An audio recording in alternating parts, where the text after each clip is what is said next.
ഗജകേസരി യോഗം.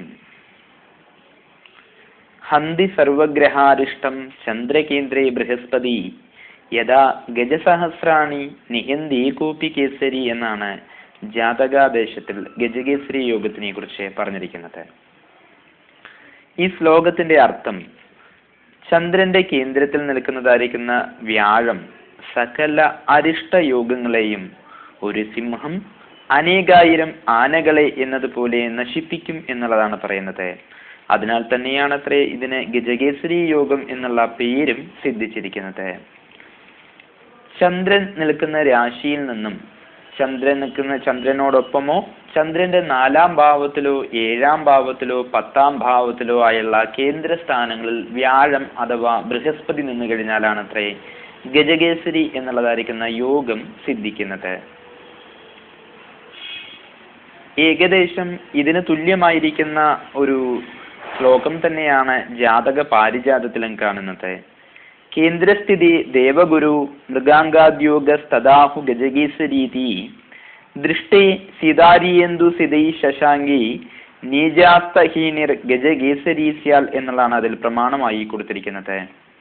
ചന്ദ്രന്റെ കേന്ദ്രത്തിൽ വ്യാഴം നിൽക്കുക, അല്ലെങ്കിൽ നീചം, മൗഢ്യം ഇവയില്ലാത്ത ബുധൻ, വ്യാഴൻ, ശുക്രൻ എന്നിവർ ചന്ദ്രനെ നോക്കുക.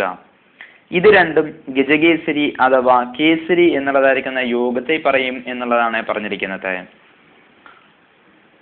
കേസരി യോഗഫലം പൊതുവെ കേസരി യോഗേ ജാതോ ധനവാൻ സ്വകുലാതിപോ മഹാപ്രാജ്ഞഃ ഗ്രാമപുര നഗരകർത്ത സഹസ്രമാസേഷു ജീവിതം വിദ്യാൽ എന്നുള്ളതാണ് ഫലം പറഞ്ഞിരിക്കുന്നത്. ഗജകേസരി യോഗത്തിൽ ജനിച്ചിരിക്കുന്നതായ വ്യക്തി ധനവാനായി തീരുമെന്നും സ്വന്തം കുലത്തിന്റെ അധിപനും നല്ല ബുദ്ധിമാനും ആയി തീരുമെന്നും ഗ്രാമങ്ങളുടെയും പുരങ്ങളുടെയും നഗരങ്ങളുടെയെല്ലാം തന്നെ കർത്താവായി തീരുമെന്നും അഥവാ അത് ഉണ്ടാക്കുന്ന വ്യക്തിയായി തീരുമെന്നും 1000 മാസത്തോളം ജീവിച്ചിരിക്കുമെന്നുള്ളതാണ് പറയുക. ഏകദേശം 83 വർഷവും 4 മാസവും. ഇതിനർത്ഥം ദീർഘായുഷ്കരം എന്നുള്ളത് തന്നെയാണ് ഇവിടെ ആചാര്യൻ ഉദ്ദേശിക്കുന്നത്.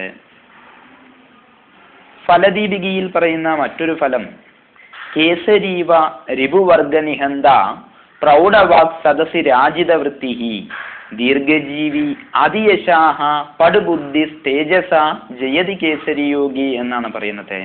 കേസരി യോഗത്തിൽ ജനിച്ചവൻ ശത്രുക്കളെ ഒന്നാകെ തന്നെ നശിപ്പിക്കുന്ന വ്യക്തിയായിട്ടും പ്രൗഢിയോടുകൂടിയുള്ള വാക്കോടുകൂടിയുള്ള വ്യക്തിയായിട്ടും സദസ്സിൽ രാജാവ് എന്ന വണ്ണം ശോഭിക്കുന്ന വ്യക്തിയായിട്ടും ദീർഘജീവിയായിട്ടും അതിയായ യശസ്സുള്ള വ്യക്തിയായിട്ടും പടുബുദ്ധി അഥവാ നല്ല ബുദ്ധികൂർമ്മതയുള്ള വ്യക്തിയായിട്ടും തേജസ്സാകുന്ന ശക്തിയാൽ വിശ്വം മുഴുവൻ ജയിക്കുന്ന വ്യക്തിയും ആയിരിക്കുമത്രേ കേസരി യോഗത്തിൽ ജനിച്ച വ്യക്തികൾ.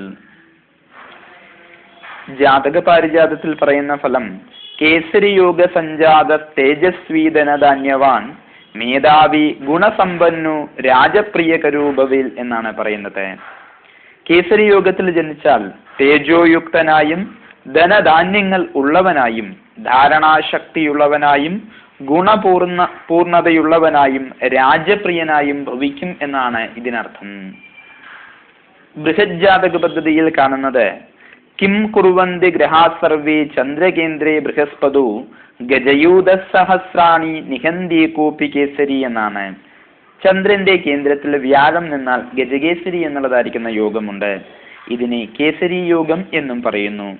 അനേകം ആനകളെ ഒരു സിംഹം എപ്രകാരമാണോ നിഗ്രഹിക്കുന്നത്, അതുപോലെ ഈ കേസരി യോഗം മറ്റ് എല്ലാവിധ അരിഷ്ട യോഗങ്ങളെയും അരിഷ്ട ഫലങ്ങളെയും ദൂരീകരിക്കുന്നതാണ്.